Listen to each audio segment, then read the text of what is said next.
Hello, Irmal Elementary, second grade. Today I have a lesson prepared thinking about science adaptations. What is an adaptation? An adaptation is anything that an animal has that really helps it to survive and hopefully thrive in its habitat.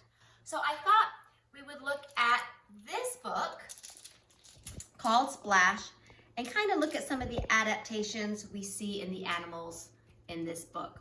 But before we do that, let's think of a giraffe.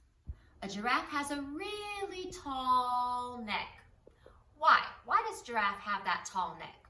To put necklaces on? To look really fancy? To just be taller than everybody? No. That giraffe, as I'm sure you know, has a tall neck so that it can reach the leaves in a tree and eat. That helps the giraffe survive. Let's think of a shark. A shark has many teeth. Most fish really don't have that many teeth. Why does a shark have that special adaptation where it has so many teeth?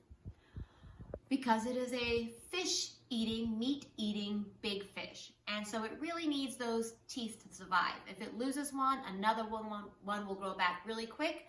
And that adaptation helps the shark to eat a lot of food to get the energy that he needs to survive. So let's start looking at this book, Splash, by Flora McDonald. It's a beautiful book. And we can also discuss adaptations that animals have to help them survive.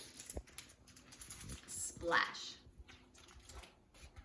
Well, just looking here, I see two birds, and I can already see some of the adaptations.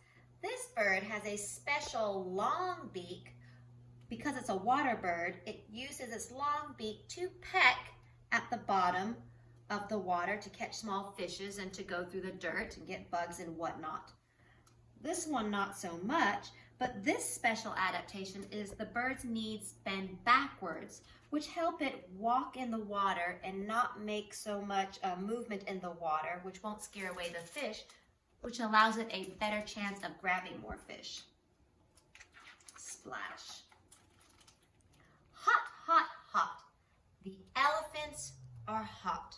And if you notice the trunk, that is a special adaptation that the elephant has.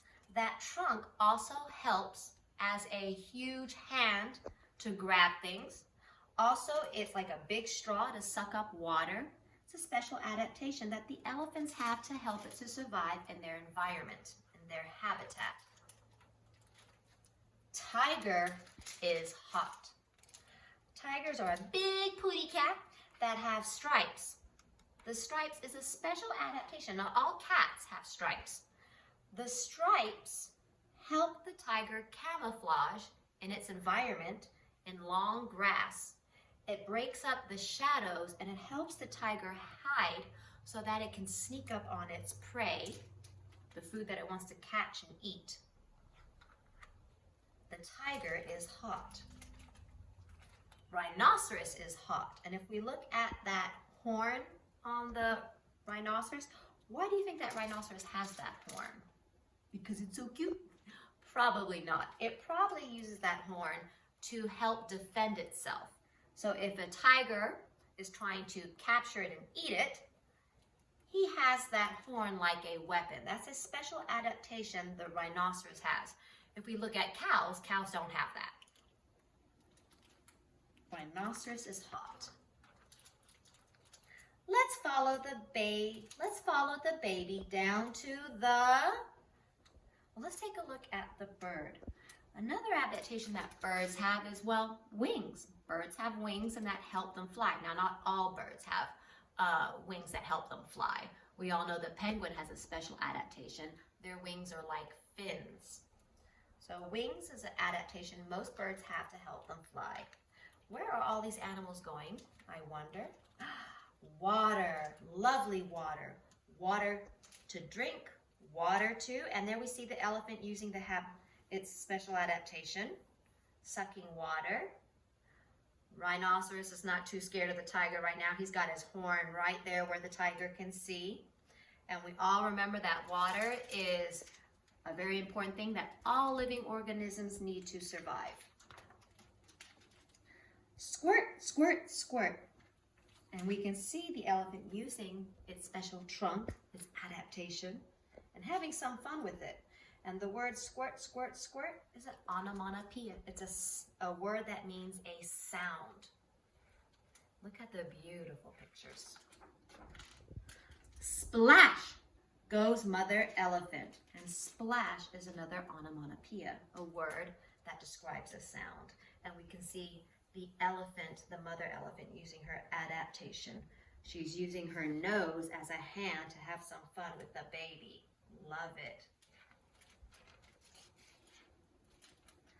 Splosh goes rhinoceros, another onomatopoeia, a word that means a sound. And there we see the rhinoceros with its huge adaptation, its horn that it uses to defend itself.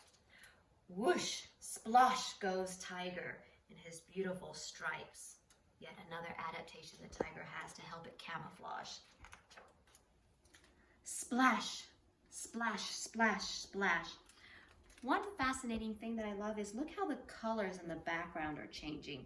We were at first dealing with very warm colors because the animals were so hot. Now the illustrator is changing the colors to this beautiful blue to let you have a feeling as the reader that these animals are cooling down in this water. Now tiger is cool and happy. Now rhinoceros is cool and happy. Now mother elephant is cool and happy, and they've kind of changed the color in the background to a softer mint green to kind of symbolize how everybody is feeling much more cool and refreshed. What a happy, cool, clever little baby elephant.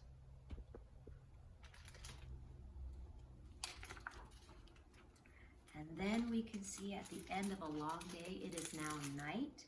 I know it's night because there's a full moon. And this is the end of Splash. Well, I hoped you have fun reading this beautiful story with me. Thank you. I hope we have a little bit understanding of adaptations. I would really love if you could by yourself think of some animals and the adaptations that they have to help them survive. So maybe think of a piranha, a beaver, a skunk, and think to yourself, what special adaptations, what things do these animals have that help it survive in their habitat, in their environment? Thank you so much for joining us. See you next time, second grade Ermal Elementary.